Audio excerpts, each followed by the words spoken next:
I am so pleased that we can be certain that the Republican nominee will be friending the Fed. Or are we? In any case, beyond that, there's this issue of a lot of people get confused when they hear about the Federal Reserve, and sometimes, like, you know, their kook light goes on, or they cover their ears or their eyes, and they're not willing to really take it seriously, or it's too confusing. Leave it to the experts. I like to give a little analogy that maybe brings it down to earth. Let's say all of a sudden someone gives me a credit card, and I have a nice big limit on it. Well, all of a sudden I have prosperity. I can buy things. I'm like a rich guy. I can impress friends. I can give things away. Prosperity seems to surround me. This is a boom cycle. Well, at some point, I could keep doing this for a long time. In fact, I could do this as long as they keep raising my credit limit. At some point, though, it just becomes so totally unsustainable. I can no longer make the payments, and eventually I'm borrowing just to make payments. Maybe I get another card. And eventually what happens, well, I still owe all that interest on top of the money I spent. Now, not only must I pay back what I spent, I owe interest on it. That is a bust. And now all of a sudden, the prosperity that surrounds me, the guy with the credit card impressing all his friends, being generous and spending things and looking like I'm a rich guy, all of a sudden I'm poor, and I'm poorer than I would have been to begin with had I not taken that temptation and become addicted to credit. Our country has become addicted to credit, and that credit is enabled by the Federal Reserve System, a private cartel of banks that has practically no oversight because it is allowed to go unaudited.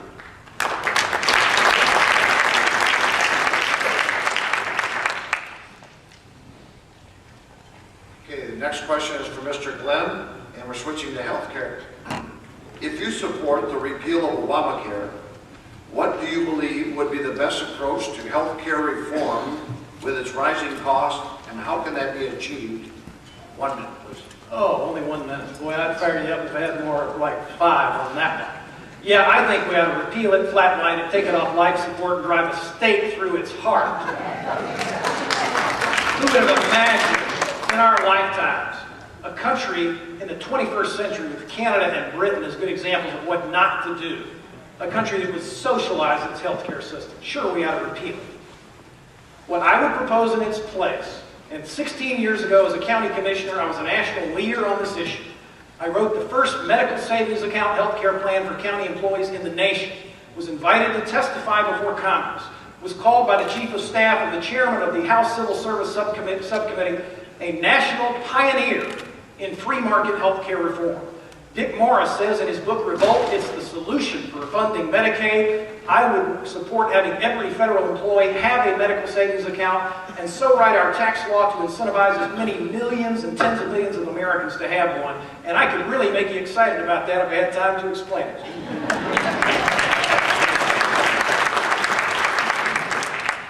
The most important relationship in medicine is the one between a patient and his or her doctor. What we have set up is a system of third-party payers, insurance companies, and governments. And we're taking the conversation and the treatment away from what is best for the patient as the patient and the doctor decide. So number one, get government out of medicine. Get government out of medicine. Allow the patient-doctor relationship to work.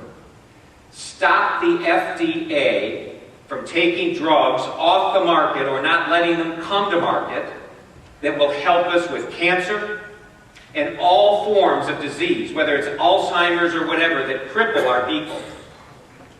Freedom works. And in the most important things, that our lives, our children, and our relationship with our physician, get the government out of the way.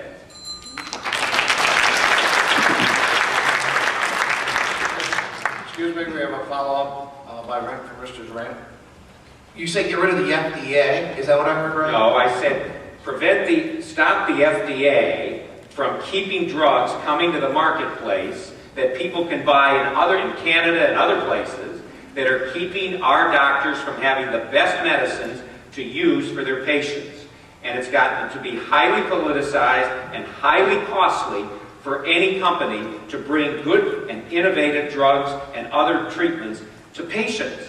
And government is slowing that process up. It's costing more money and it's costing more time. So you would want to speed up the deployment of Speed it new up. drugs into the market. Speed it up and open it up. Okay. If you have a family member who's dying or you have someone who's injured, and the government is sitting there. I'm sorry. All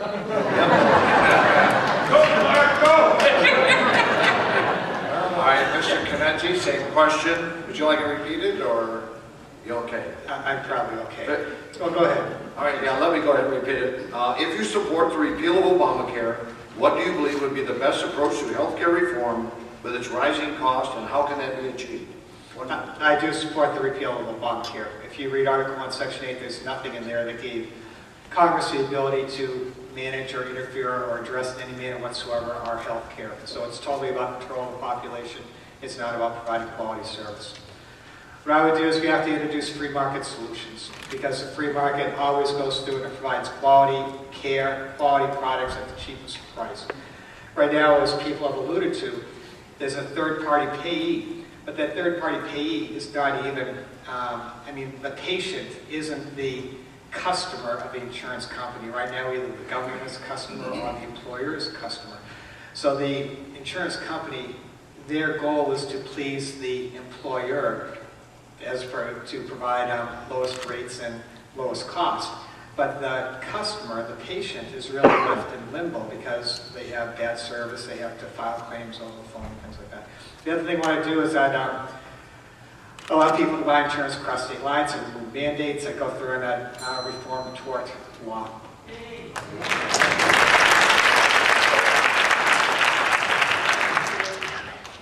I support and would vote for and advocate and co-sponsor any bill to reform or to repeal the so-called Affordable Health Care Act of, I forgot what year.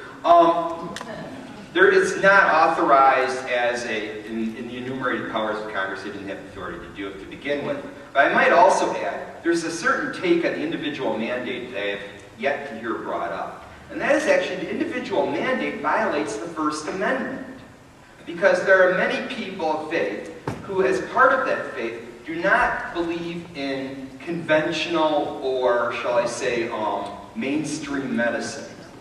Many people believe in other forms of caring for their health. Those people are entitled to that choice. Being forced to buy health insurance that requires only the insurance services they don't use or are morally opposed to is a violation of their right to freedom of religion.